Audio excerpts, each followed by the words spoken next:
Well, we're moving to our first international question time as part of WAFVirtual, and I'm delighted to introduce three panelists who are going to join Jeremy and myself here in the studio, and they are Ken Tadashi Oshima, a professor at the Department of Architecture, University of Washington, Francis Anderton, host and producer, DNA Design and Architecture, radio program in Los Angeles, and Monica von Schmalensee, a senior partner and architect at White Arkitekter, who are international architects. I'm not sure which city you're coming to us from, Monica. Where are you today? Today I'm in Stockholm. In Stockholm. Well, thank you very much for joining us. I'm going to ask with a general question to which I'd love each of you to respond. I think inevitably a lot of questions today are going to be around the pandemic, but they don't have to be exclusively about that. I'm sure there are some other things that we can talk about. But to get what's obviously on everybody's mind out of the way to begin with, I wonder if we can get some thoughts from each of you on the effects of the pandemic on your city and your institution or your main sort of activity. Let's start. Francis Anderton, tell us how are things in LA? How are things with the radio station? Well, first of all, hello, Paul. How lovely to join you across the airwaves.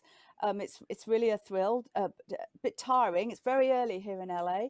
So, well, let's see what's going on. In some ways, what's going on in LA is probably similar to a lot of cities. Obviously, the lockdown has had so many more people staying at home and working at home and reevaluating what their home should be like, what their workplace should be like.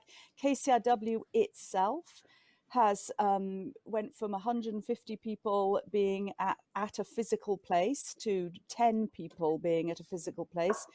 And, you know, so many of us on staff who were used to having the highest quality of audio production and going into very nice studios every day to get really good broadcast quality. We've all very quickly found ourselves pivoting to using the online technologies to do recordings, which has been quite an education. It's been an education for all those of us that weren't very technologically proficient, as well as it's been an education for, I think, millions of us in sort of retraining our ears and eyes to accept actually a different kind of level of audio quality. And I think that will actually have some long-term repercussions on broadcasting. We've also seen it in American news. I'm not sure how it's been in British news, but in American news, we've all been taken into the living rooms and dining rooms and oddball rooms of TV personalities, you know, and that's been a remarkable experience, actually, in as much as broadcast media here, certainly news production, was put up a wall between the viewer and the presenter, a wall of hair and makeup, a wall of lighting, a wall of studios. And it's been completely fascinating, I think, to be taken into the homes of our pundits and personalities. So there's been unexpected, almost sort of delights and delight is the wrong word to use in connection with this pandemic. Please don't get me wrong here, but there have been some unexpected dimensions to this experience physically, and I should stop talking and hand off. But physically, in some ways, LA is very naturally suited, actually, to a pandemic. This was a place that developed mightily in the late 19th century and early 20th century, when a lot of people came here to get away from TB. And this is the place that birthed the Lovell Health House. You know, this is a place that actually already has a form of development that enabled people to live in somewhat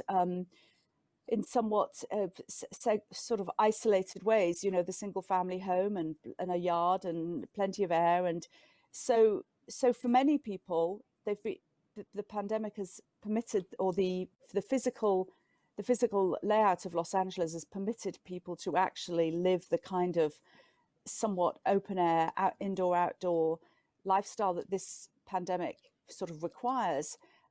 there's all sorts of other ramifications in terms of businesses shutting down and all of that. But I feel like I've talked enough now. We can go back to that in a minute, and I can definitely add to that. But that's the start Yes, on surely. how it is And here. yes, and thank you for getting up at an unearthly hour to be with us. Monica, can I turn to you? We've watched with interest what has happened in Sweden in relation to the pandemic, the sort of no lockdown strategy. How's it all looking to you? Thank you, Paul, and hello, Paul. It's so nice to be with you again and talk about all these questions. And I would love to give you some examples from Sweden. And as you just said and know, we have had a different strategy here in Sweden than elsewhere. But now we have more similar strategy, I would say. Now we are not allowed to be more than 8 people in a room at the same time. And a lot of the schools are closed down because of the pandemic and the second wave, actually. But the big discussion going on right now is whether we should wear a mask or not. So most people here don't wear mask unless you feel frightened and so. So there's no from the authority that say that you need to wear a mask, for instance. So I think the life has been quite hard for us as well, of course, with a lot of unemployment, which is the result of the pandemic, and also the gap between the rich and poor. I would say this is something we can come back to maybe during our discussion. And the outdoor living is sort of the new black. I think even so, we have in Sweden, of course, a lot of outdoor space that we can spend our times in and go to our cottage and so and so. But people really live a lot of their lives now outside their homes, which I think also is interesting when we talk about the public realm and how that should be quality of the public realm, really. So this is a way of the way we live now. But we could also see, I mean, here in Stockholm, the CBD area is almost empty. There's no one in the office buildings. They're all shut down. And the big discussion, ongoing discussion now is like everybody else, is about what will happen with the future office places. What will they be and how can they be transformed into something different than rather be offices? So that's a big debate about that. And another trend we can see is very much that people, since they stay in their neighborhoods, there will be a sort of a revenge for the suburbs, but even from the small towns. So people now move to smaller towns outside the capital of Stockholm and the big regions, where they can find cheaper homes and better life quality. And since we now are used to really work remote, people can stay at home and they could, commute rather than to be close to the city. So that's the new trends here. And if I may, can I ask you, are any of your own staff still going into the office, or is everybody working from home? Right now, everybody's working from home. You are allowed to go into the office, of course, but and people really want to go to the office and meet, of course, because the physical meeting is needed in our process as working as architect. But right now, people are working from home again. Yes. Thank you. Ken Oshima, how are things for you? So in any case, I was just saying that I'm positioned really between Francis and Monica in terms of being on the same coast as Francis, a little bit darker than Los Angeles, but we have a very significant Scandinavian and Swedish immigrant population here. And so culturally, we connect as well as with Japan. So it is that kind of international meeting point, and yet so much has been shut down since the pandemic. Obviously, we were somewhat ground zero in the United States with the first death of COVID-19, and how also a lot of the research has been conducted by the University of Washington Center for Population Health, funded by the Gates Foundation. And so all of this is very central. Teaching, I went online very early in March, one of the first universities in the United States. And so this has become the new normal. But I started teaching just as I was also going back and forth between Japan and Seattle. And so it's been very interesting to see the differences between here in the United States and Japan. Japan also, as you all know, was hit early with the pandemic, the cruise ship, and other cases. But as you saw, I think earlier in WAF this time, the Tezukas were talking about how things are relatively normal and how their culture of wearing masks and so forth has led to being able to continue somewhat in a normal way, unlike the United States and here where everything is distanced, teaching online, and how that has absolutely transformed the city with less traffic. The downtown business district has become a ghost town, especially the new areas that Amazon has populated, closing and shuttering restaurants and many other businesses. But the other aspect here, in terms of inequities, Seattle's become very famous for what was known as CHOP, the area that was not policed and highly political, but the whole area of or the impact of Black Lives Matter has been felt very strongly in terms of very strong social activism, but how to really reconcile that in terms of the public realm. But so, I mean, there are many points to discuss at length, but I do feel at this point I'm kind of in the middle of all of this.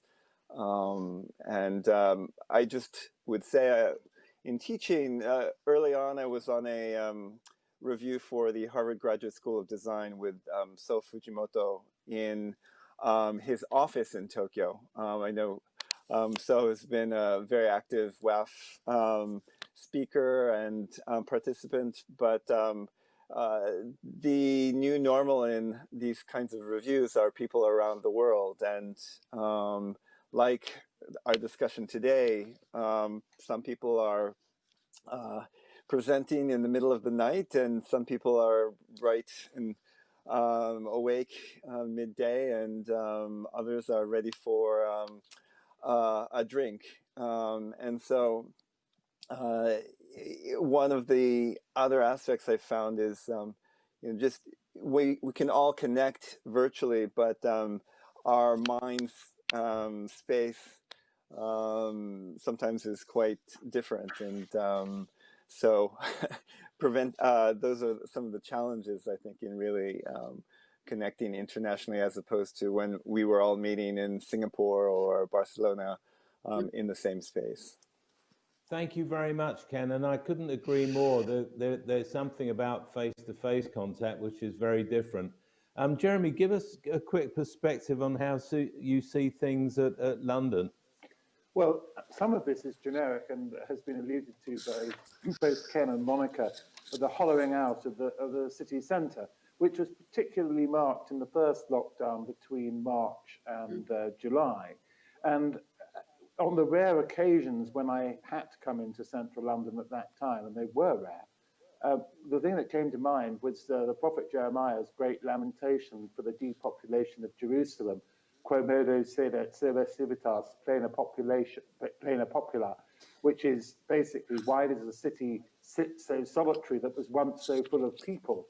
And that was a haunting sort of thought, really, about what was happening in London. And of course, the knock-on effects in terms of the closure of businesses, the death of public institutions, the hollowing out of cultural institutions, all those little things which individually are small but collectively have amounted to what has made London quite an attractive place to live, which has emerged over the last 30 or 40 years, are under jeopardy. And it's very difficult to see how they can be revived and whether they will be revived.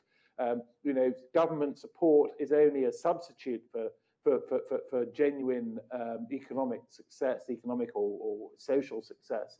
And I think this is going to be a long haul back for cities like London and quite possibly Stockholm and Seattle as well.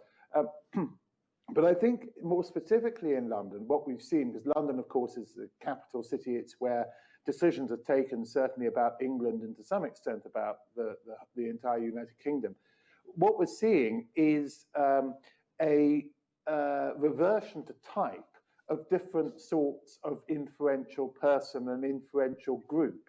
So the medical profession has got an opportunity here to do what it's wanted to do, basically for the last 150 years, which is to take unaccountable control of people's lives. Telling people, it's always wanted to tell people what to eat, how much exercise they should have, what they should weigh, when they should go to the lavatory, all that sort of thing. And now, of course, they're able to do it. Politicians are trying to say we are in control, but they're not, because they're running scared of public opinion and of being shown to be wrong. So I think we've got a really very difficult mix of different sorts of competing power that is both democratic and non-democratic, that is both, in Boris Johnson's much used phrase, based on science and not based on science. And I think it's, again, we're going to have to work very hard to put that sort of exercise of power back into the right sort of relationships. If I can add to that, we're broadcasting from our offices in Shoreditch in East London, and Jeremy and I are in what is the boardroom, really, converted into a studio. We have an image behind us of the last Building of the Year winner from WAF, which is the local library project in Tilburg in the Netherlands. We're socially distanced, of course. Very few people have come into our office, but because as a media company and an events company, we've had to go on a very, very sharp learning curve about, firstly, how we can continue to produce some magazines, which are still coming out, including the Arkitekter Journal and the Architectural Review. But more important these days, what do you do with awards? What do you do with events? What do you do with conferences when nobody can meet en masse? And the answer, of course, as we're doing today, is we have to go digital. And we've had some success so far in managing to stage some quite significant events. I mean, WAFVirtual's got more than 6,000 people registered. So in that sense, is more international than a live event would or could be. But it's been a fascinating experience. And it leads me on to a sort of second question, partly touched on already, but I'll come back to you first on this one, Monica, which is the implications for future working, especially of architects and designers. Do you ever anticipate most of the staff being under one roof and in one place ever again? Or is the assumption now that we're all going to live hybrid or blended living and working lives?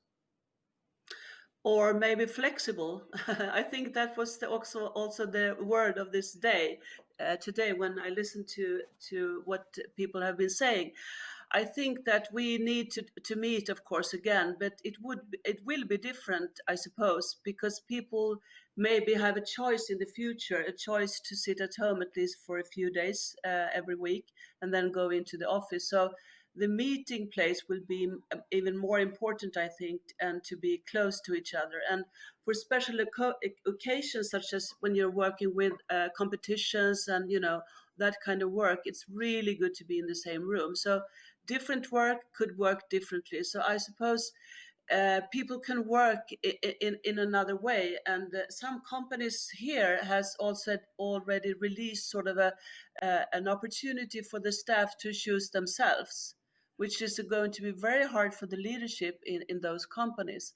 So for architects, I believe that maybe we are working more outside the office, doing projects with other people, of course, but there's also a sort of that I can see a trend that it's more about we rather than me. So we need to be together. I think that's also something for the future, but maybe differently that we have been doing so far. And Francis, is this going to mark a sort of profound change in freeway culture? Are we going to see the end of the, you know, the 9 to 5 and the commuting and the car jams, or do you think that in the end Los Angelinos are so wedded to that form of transport that whatever happens, the roads will be full? Gosh, well, that's an interesting one, because on the one hand, what's happened during the pandemic is that, in fact, people have been able to use the freeways as they once did when they were first built, which is they can drive along them quite fast. And in fact, we've seen a surge in pretty devastating car accidents as people have gone out driving far faster than the sort of 8 miles an hour that they had been reduced to in the last, 15 to 20 years. So let's see that. So that has been a very real phenomenon, is people enjoying the freeways in a way they hadn't for a while. But the traffic is already building back up. You sometimes wonder where people are going, because certainly a lot of people are still working at home. What has happened is that LA right now, as I'm sure you know, is in the midst of a huge mass transit construction program. The voters have voted for big expenditure on mass transit. Various rail lines, subways, light rail is going in. Some paradoxical things have happened. On the one hand, desire to actually use those forms of transit have contracted during this time. It's been terrible for budgets. On the other hand, the people in charge of the construction are able to actually build faster because of the absence of people and activity on the streets. So the mass transit system forges ahead. There's definitely worry about persuading people to use the system. I would say that in response to all of this, that it might be worth reflecting back perhaps on the Spanish flu. I mean, my sense was the Spanish flu sort of altered behavior for a while and had everybody, obviously very anxious, and it was a terrible time.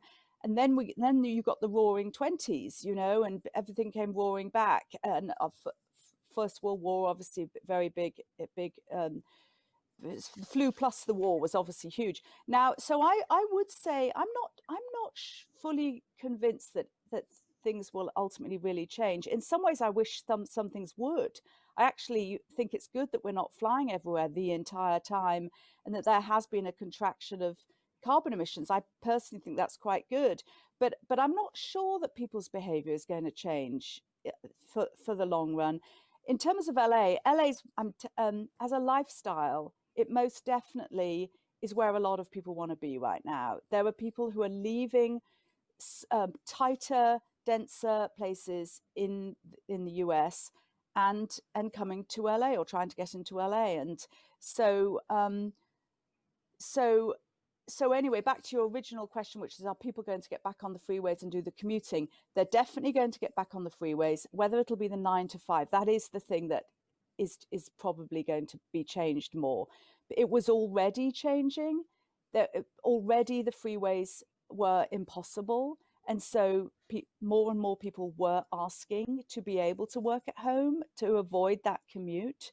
And there was already a push towards maybe coming in 2 days a week rather than 5. So what the pandemic has done is shown that is possible. So I predict some kind of hybrid moving forward. Thank you very much.